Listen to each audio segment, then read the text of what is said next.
What's up, guys? Welcome back to the basement. Nathan's Toolbox Bart.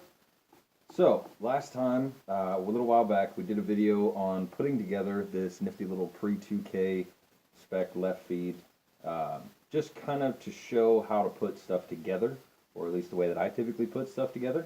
Now we're going to do kind of a general timing video. Now this one I have already timed, but I want to go over what we're looking for when you are timing stuff, how to adjust each component. And like we talked about before, timing is essentially roughly a 5-component process that a lot of those components you can do before you even put air to the marker. So that's kind of what we're going to go over tonight. I just went ahead and pulled the O-rings off our bolt. We'll go over why later. But this is what we ended up with.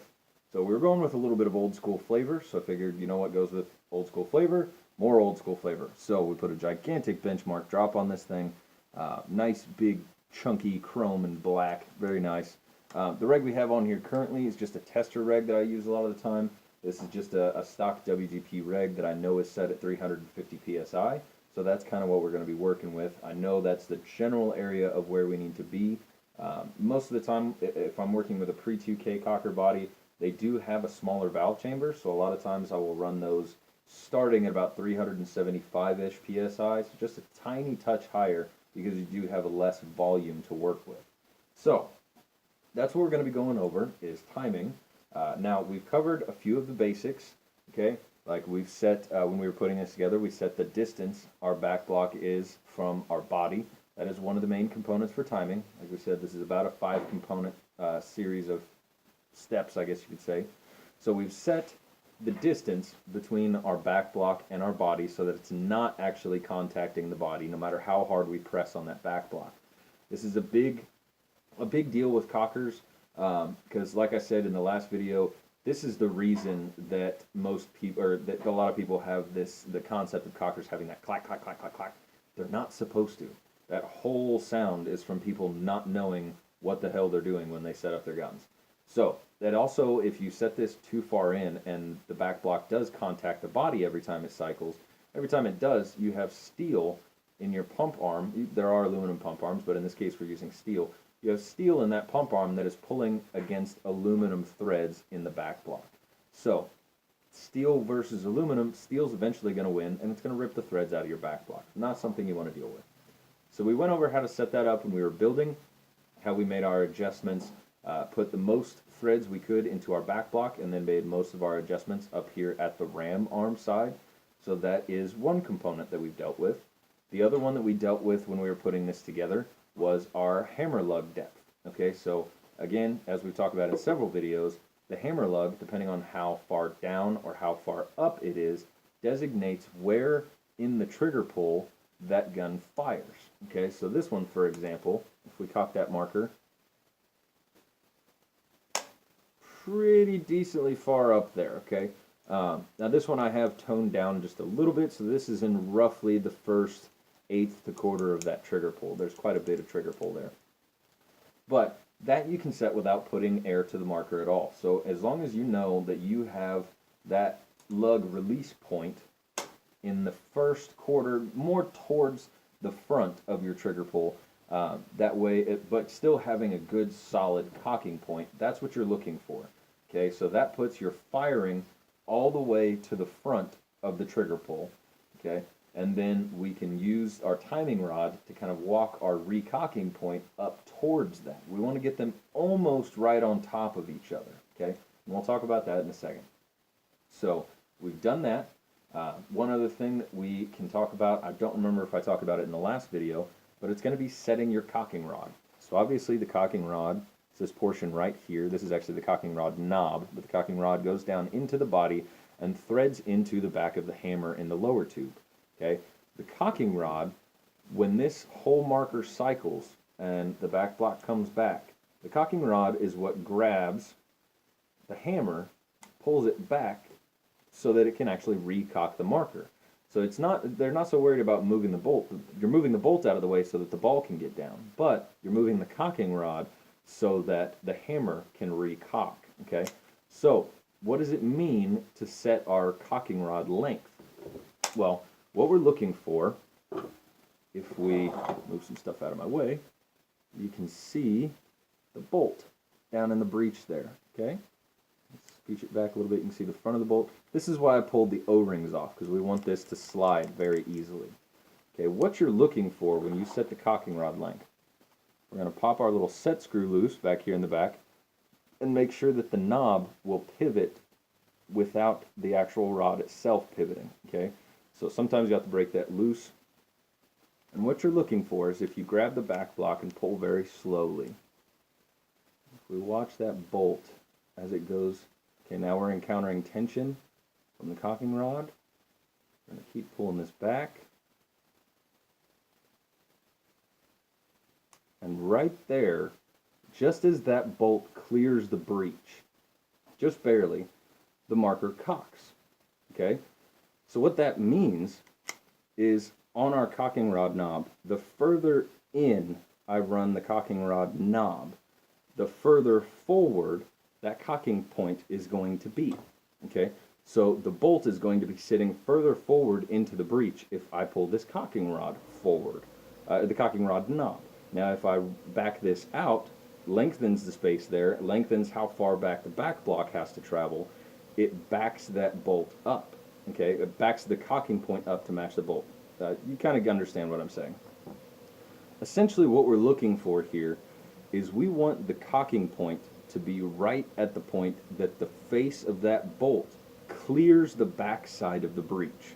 What that ensures is that every time this marker cycles, gets a full cycle and recocks, by the time it reaches that cocking point, the bolt is completely out of the way of the breech, which means you won't have a problem with a ball falling into the breech, so it's going to feed better, obviously. And if you have the bolt set too far forward, you can run the risk of clipping a ball when this whole assembly comes back forward. So you want to make sure to give yourself plenty of space. Now, the ram is going to move possibly a little bit further back than that, but it's not something you want to chance. This is a component that you have control over, so we're going to set it where it needs to be. So that's what we're looking for, is you're going to adjust the cocking point via the cocking rod knob to make sure that when that marker cocks, when we hear that click right there, that's the hammer lug dropping over the back of the sear. Now the marker's cocked. We want to make sure that that click happens at the same time that our bolt clears the back of that breech, okay? So, we can set all that without even putting air to this gun, okay? Now, I'm going to refill my little tank, we're going to put some air to this gun, and we're going to go over how to deal with what most people think of as timing, which is the actual adjustment of the timing rod itself. So I may rearrange the camera, I'm going to grab some more air real quick, and we'll go over that. Okay, so we've rearranged some stuff and got some air. This is all aired up. Now, real quick, I want to look at what we're actually doing when we're talking about timing here at the three-way itself. So we've talked about this in a different video that I'm actually working on pulling off of Facebook so that I can upload it here to the channel so that everybody has access to the stuff that I did before I started the channel. But the way that this three-way works, we have covered in one of these videos, and like I said, I'll make sure to get that uploaded here soon. But what you're doing, this is a three-way shaft out of a similar design WGP three-way just like this.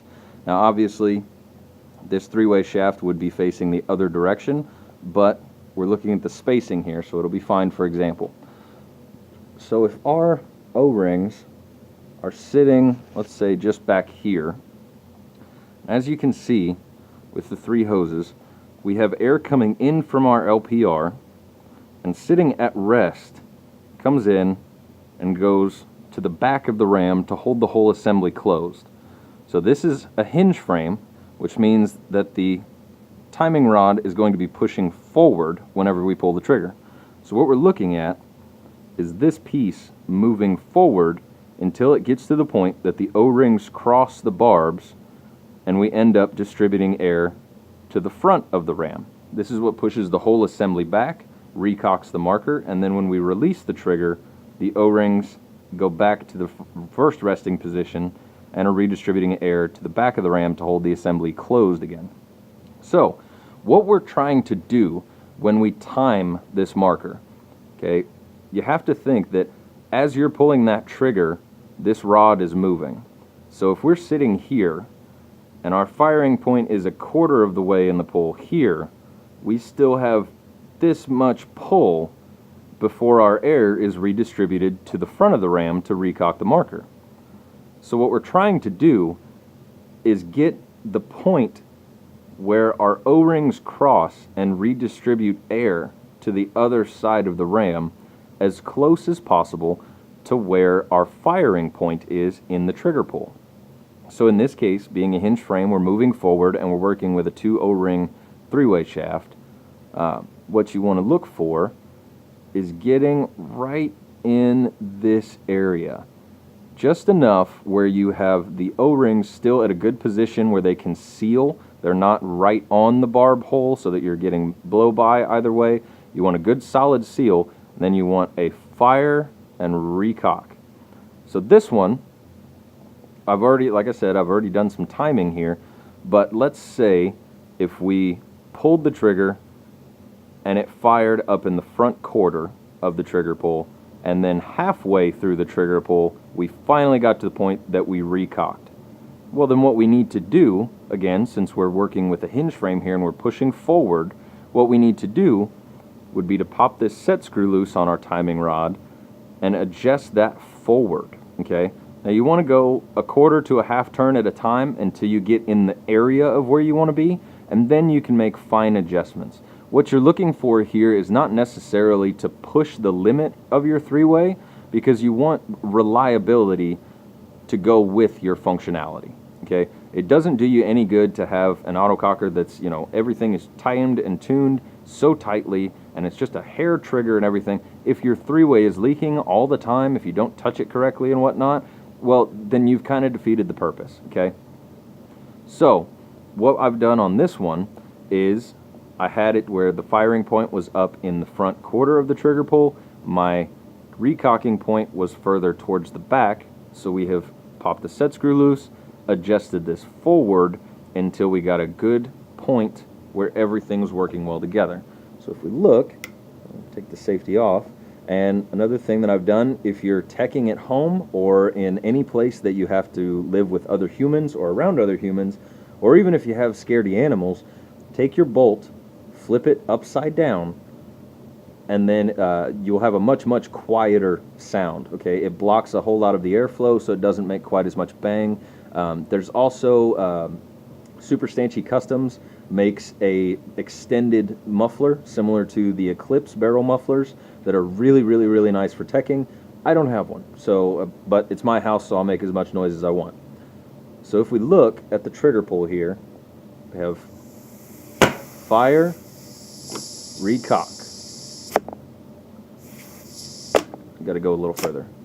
So fire, recock. So as you can see, what we're doing, if we kind of take this and visualize, so we have fire, this is moving, we're crossing that threshold. Now we've fully distributed air to the other side of the ram, and as we release, everything goes back. Now we redistribute air to the back of the ram, and the marker has recocked. That is essentially how you time an autococker. Now there is one more thing that we're going to talk about. I'm going to readjust the camera for this because this is not going to be a great example, but we're going to talk about it anyway. So, 1 second. Alright, so as we talked about in the beginning of the video, timing an autococker is essentially a 5-point process. So we set our back block spacing before we even put air to the marker by putting as many threads as possible into the back block and then making most of our adjustments at the ram arm side when we were installing everything to get our back block as close as possible to the back of the body but not contacting the back of the body so that we're not beating the crap out of it. When we set our hammer lug, So that's number 2. Set our hammer lug, which sets our firing point for the marker. We find our good depth there to where we have a good solid recocking point, but we get it as short as possible so that the firing point is at the front of the pull in the trigger pull. And we set our cocking rod length so that we make sure when that marker does reach its cocking point that the bolt is completely clear of the breech, but it's not over traveling, so that way we have no restrictions for the ball to come down, and we give the ball a good amount of space to come down so that the bolt doesn't come forward too quickly and chop the ball. We also did, number 4, our timing rod adjustments for our recocking point in the cycle. Okay, that's when our 3-way shaft O-rings cross over the barbs and we redistribute air to the front of the ram to recock the marker. Then when you let go of the trigger, everything recycles back down, holds the whole assembly closed, and we're ready to fire and cycle again. Now the last thing on the list, and this is usually the last thing that I do when I time a marker, is LPR adjustment. Now obviously we went over setting up the front block. We all know that there is an LPR or low pressure regulator on the front block.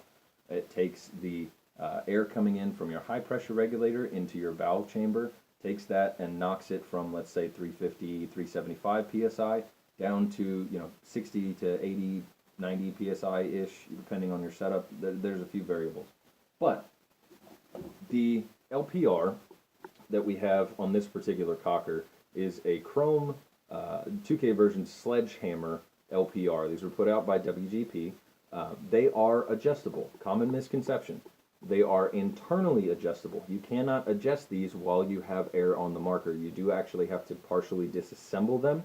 You will break loose the body here from this back mounting nut, okay? And inside there is a small flathead adjustment screw, okay? If you back that screw out, then it will raise the pressure. If you turn that screw in, then it will lower the pressure.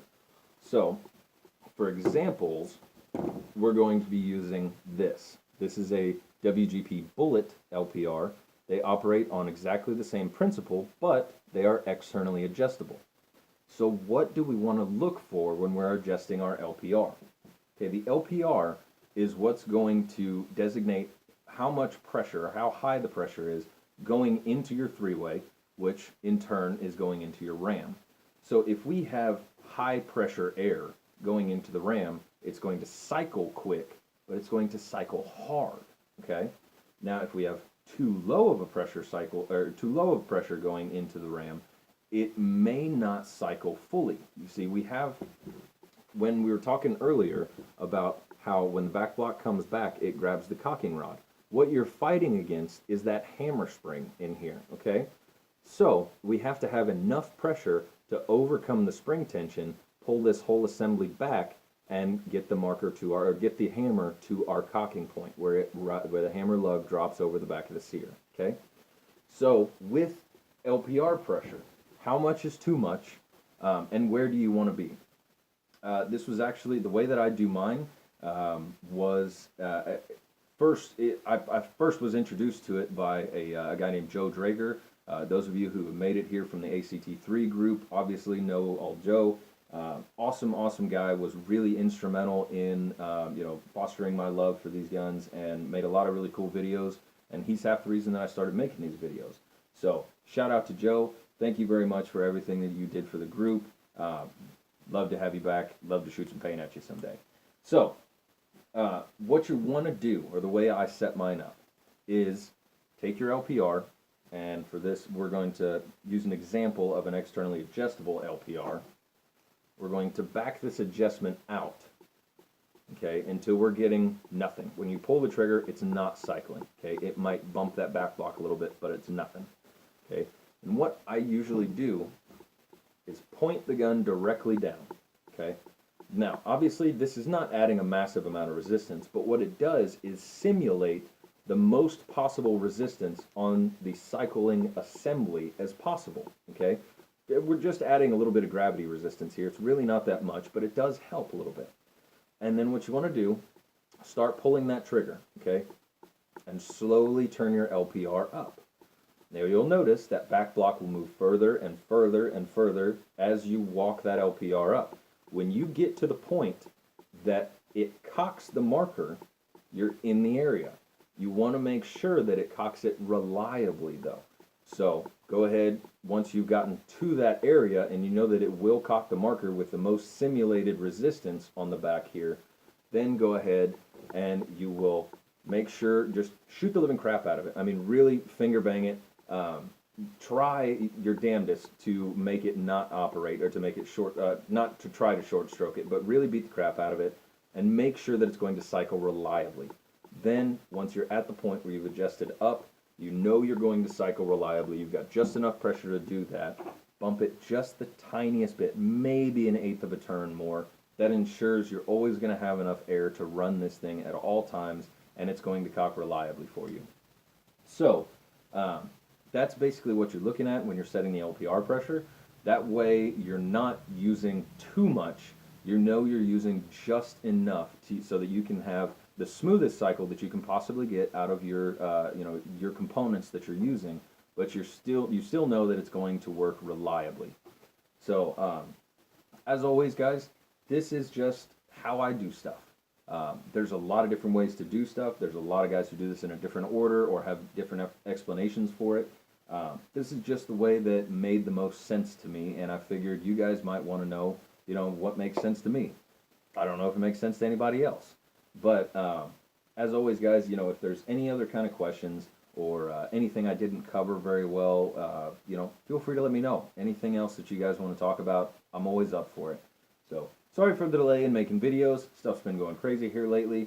I'm actually headed out to Paintball Extravaganza next week for the shop. So if any of you guys are going to be out there, awesome. Hopefully I'll see you there. In the meantime, have a good night, guys. It's time for more beer.